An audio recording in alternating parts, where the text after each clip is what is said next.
कुछ लोग बुखलाए गए हैं। कहते हैं सरकार उनकी है, सिस्टम हमारी है। विरोधी लाख बुरा चाहे तो क्या होता है, वही होता है जो मंजूर मोदी को होता है। तो विरोधी जब तक बिलबिलाते रहे, अपनी अपनी जाति के हिसाब से समीकरण साधते रहे, तब तक मोदी जी मौके का इंतजार करते रहे। और जैसे ही बिहार के चुनाव की सुगबुगाहट तेज हुई, मोदी जी ने विपक्ष से जाति जनगणना का मुद्दा भी झटक लिया। अब विरोधियों का हाल काटो तो खून नहीं जैसा। राहुल, अखिलेश, तेजस्वी जिस मुद्दे पर बिहार जोड़ने निकले थे, उस उम्मीद पे तो मोदी जी ने पानी फेर दिया। ये तो कौवा कान ले गया टाइप हो गया। विरोधी बीजेपी पर ओबीसी, एससी, एसटी विरोधी होने का इल्जाम मढ़ती रही। अब जैसा कि अतीत में होता आया है, तो बीजेपी टाइमिंग का इंतजार करती रही।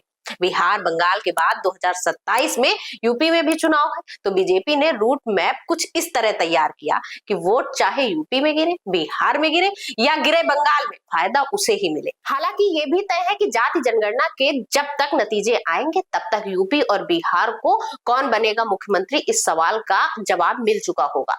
तब फिर बीजेपी कैसे मान गई, आइए करते हैं पड़ताल। नमस्कार, मेरा नाम हेमा श्रीवास्तव, आप देख रहे हैं United Bharat. One nation one election पर अभी बात बन भी नहीं पाई कि जातियों में उलझे देश में मोदी जी सबको धकेल मास्टर स्ट्रोक लेकर आ गए। आजादी के बाद पहला मौका है जब गिनती में जाति के कॉलम में भी टिक लगेगी। आजादी से पहले भारत में 1931 में जाति जनगणना हुई थी। उसके बाद देश में होने वाली जनगणनाओं में जातियों की गिनती नहीं की गई। जातिगत जनगणना को देश को बांटने की कोशिश बता मुखर विरोध करने वाली बीजेपी रातों रात यूं ही जातियों की गणना के लिए तैयार नहीं होगी। दरअसल एनडीए में शामिल बीजेपी की ज्यादातर सहयोगी पार्टियां जातियों की गणना के पक्ष में रही। बिहार में अब बीजेपी की सहयोगी जनता दल यूनाइटेड और आरजेडी के साथ रहते साल 2023 में जाति सर्वे हो चुका है। कर्नाटक में कांग्रेस सरकार में भी सर्वे कराया है। तो ऐसे में सवाल और मांग बुलंद होने लगी। इधर बीजेपी ने हाल के सालों में पिछड़ों और दलितों समुदाय को अपने साथ जोड़ने में कामयाबी हासिल की। बीजेपी इस जातिगत गणना से ये भी दिखाना चाहती है कि पिछड़ों के एक आध समुदाय को छोड़ दे तो ओबीसी समुदाय का बड़ा हिस्सा उनके साथ। यही नहीं, बीजेपी तो बीजेपी, आरएसएस भी बीते साल केरल के पलक्कड़ में जाति जनगणना के पक्ष में माहौल बनाती दिखी। इशारों इशारों में संघ ने संकेत दे दिए कि जाति की गणना जनगणना में शामिल हो सकती है। संघ का इशारा हो और बीजेपी उसे इग्नोर कर दे, ऐसा होता है क्या? जवाब तो खैर आपको पता ही है। तो बीजेपी वक्त का इंतजार करने लगी। जब विरोधियों का ध्यान कहीं और हो, लोहा किसी और की वजह से तप रहा हो, तब सांप मारेंगे ताकि सांप भी मर जाए और लाठी भी सही सलामत रहे। तो विरोधी पहलगाम हमले पर सरकार से जवाब मांग रहे थे, तो मौका भी था और दस्तूर भी। विरोधियों का ध्यान जाति जनगणना से हटा तो मोदी जी ने मुद्दा लपक लिया।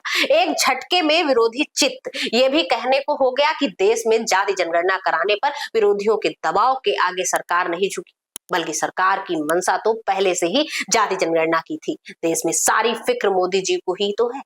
तो कुछ इस तरह भोला भाला विपक्ष फिर क्रेडिट लेने से चूक गया। भले अब उनके बीच हम फर्स्ट ही होड़ हो, मगर आपको तो पता ही है सच क्या है। जातिगत जनगणना कराने के केंद्र सरकार के फैसले के ऐलान के बाद कांग्रेस नेता राहुल गांधी ने एक प्रेस कॉन्फ्रेंस करके इसका श्रेय विपक्षी दलों को दिया। बोले, संसद में हमने कहा था हम जातिगत जनगणना करवा के ही मानेंगे, साथ ही आरक्षण में 50% सीमा की दीवार को भी तोड़ देंगे।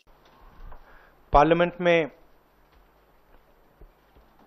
हमने कहा था कि कास्ट सेंसस को हम करवा के छोड़ेंगे, और हमने ये भी कहा था कि 50% की जो कैप है, जो आर्टिफिशियल दीवार लगा रखी है, उसको भी हम तोड़ के हटाएंगे। पता नहीं क्या हुआ, सडनली 11 साल बाद नरेंद्र मोदी जी कहते थे कि सिर्फ 4 जाते हैं, सडनली कास्ट सेंसस का अनाउंसमेंट किया।